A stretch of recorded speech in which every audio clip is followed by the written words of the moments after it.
Hello everyone. The purpose of this video is to demonstrate SchedulePro's ability to model various scheduling scenarios using several pharmaceutical solid dosage processes. Although this example is based on processes that produce pharmaceutical tablets and capsules, the concepts that are described here are also applicable to many other types of processes and industries. You can test drive this example by downloading the free functional evaluation version of SchedulePro from our website. Several other examples are also shipped with SchedulePro, and they are all included in the evaluation version.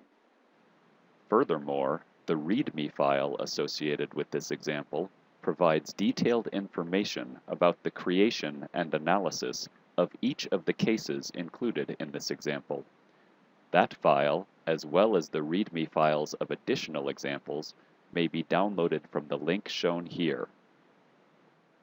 This video provides a high-level overview of the different case files associated with the solid dosage example, including the key results and conclusions associated with each of those files.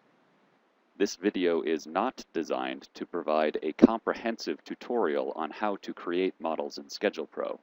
For more detailed information on building models in SchedulePro, please refer to the SchedulePro manual as well as the videos under the training page of our website. Moving on to the SchedulePro files, case A1 of this example is the base case, which represents the production of tablets and capsules for 2 drugs. Each drug has several dosages, measured in milligrams. The drug A recipe consists of 4 simple procedures that include dispensing the raw materials, blending them, forming tablets, and coating the tablets. Although all 3 drug A recipes have the same structure, different durations have been specified for the tableting operations in each recipe.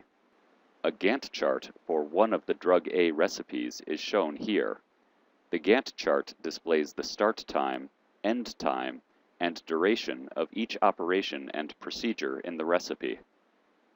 The block diagram for the drug B capsule recipe is shown here. This recipe includes additional procedures for granulation, wet milling, and drying, and it does not require a coating procedure.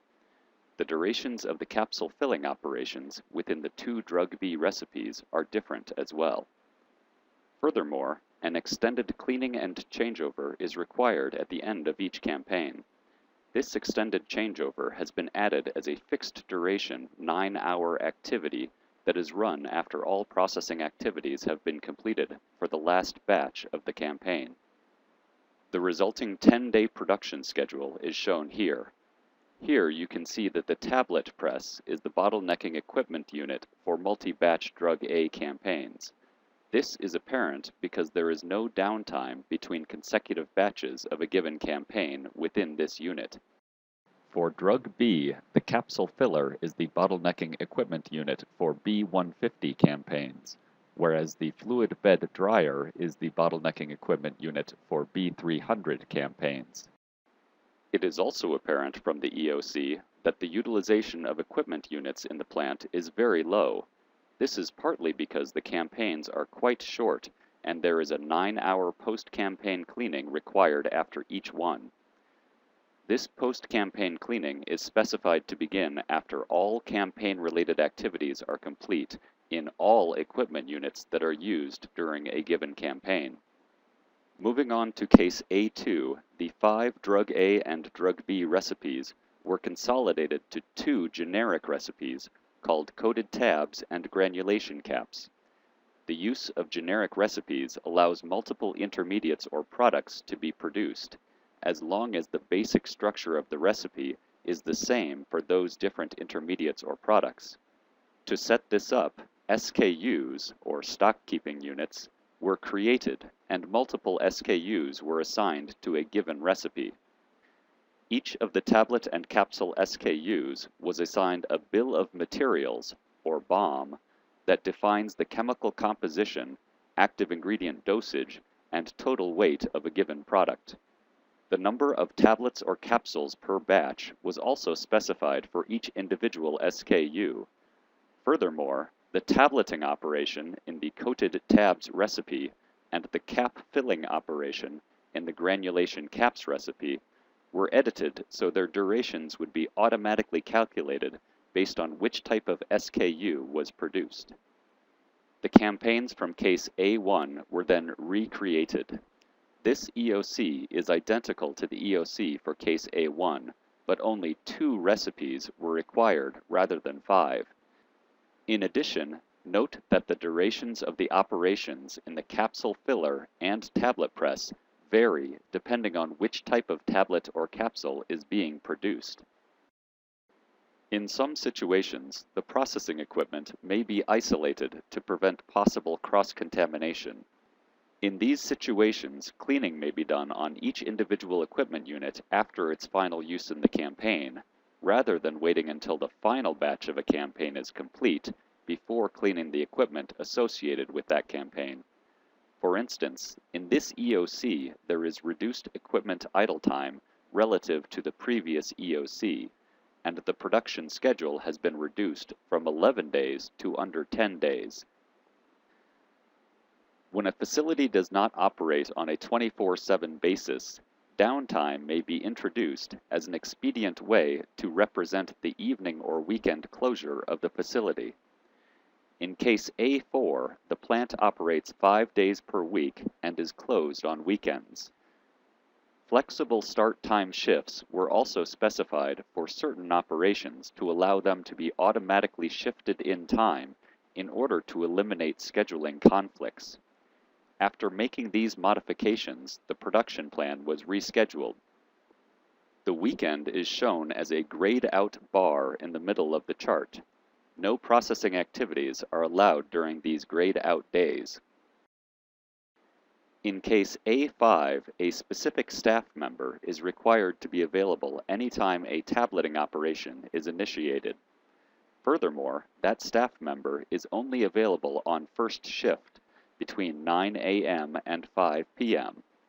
In other words, if the tableting specialist is not available when the tablet press is ready to commence operation, the tableting operation must be delayed until the beginning of the subsequent first shift.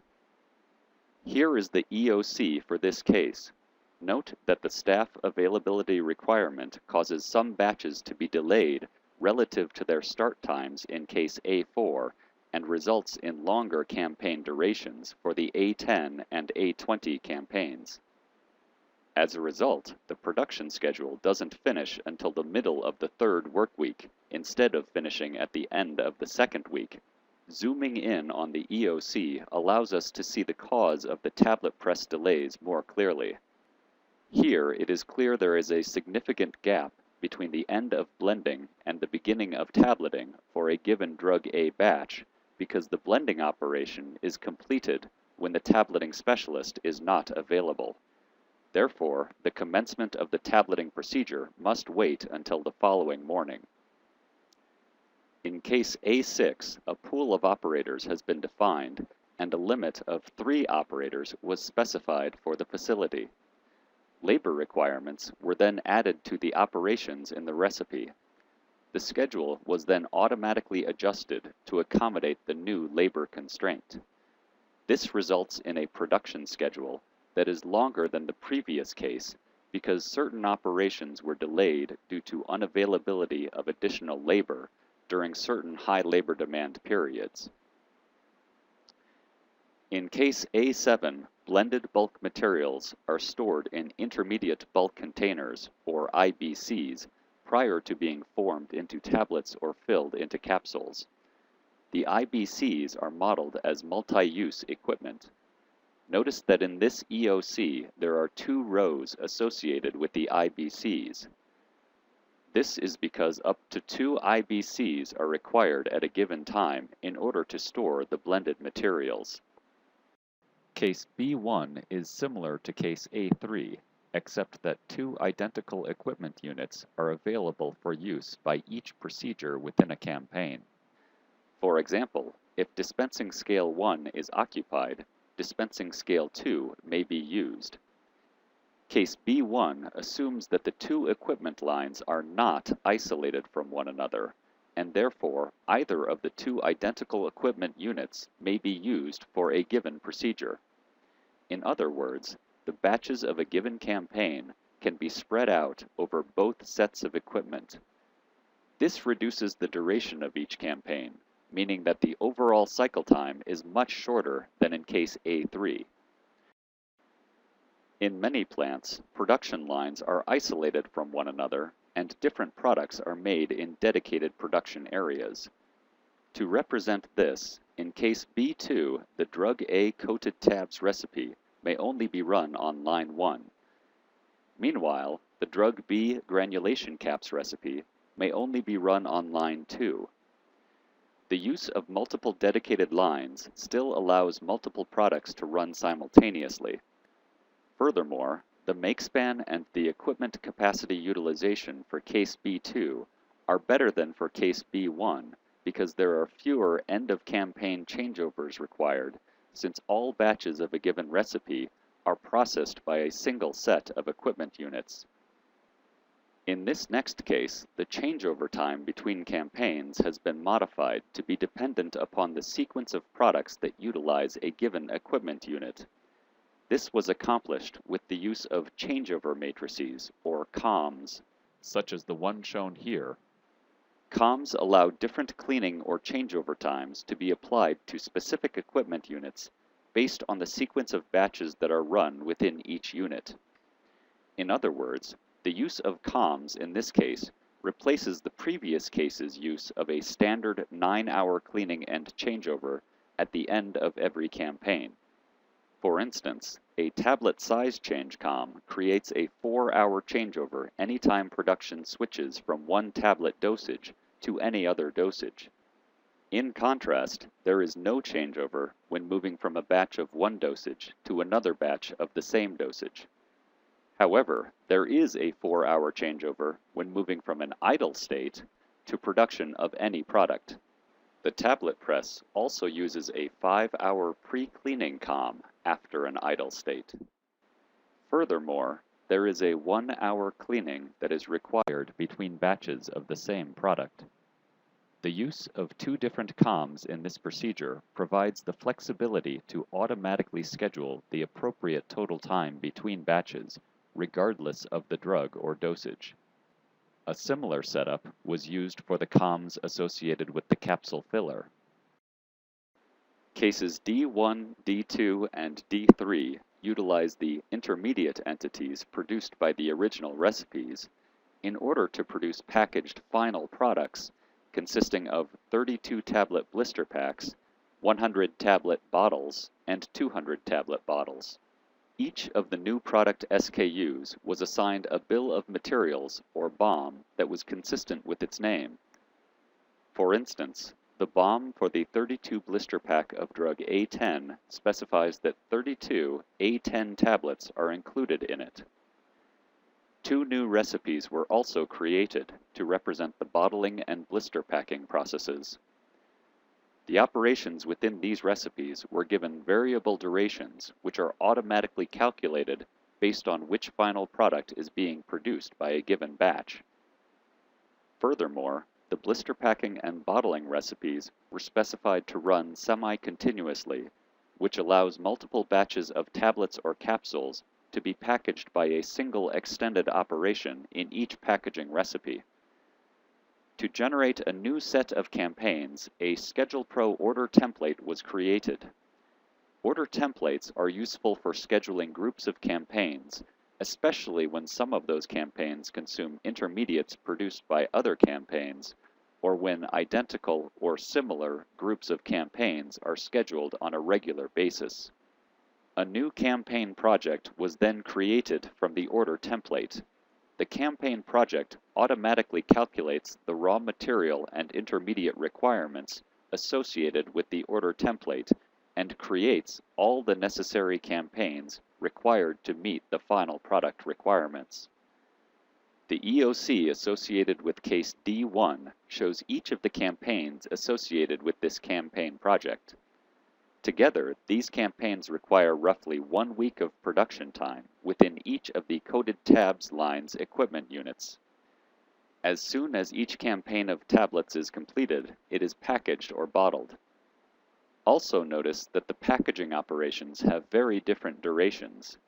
For instance, the bottling batches are much shorter than the blister packing batches.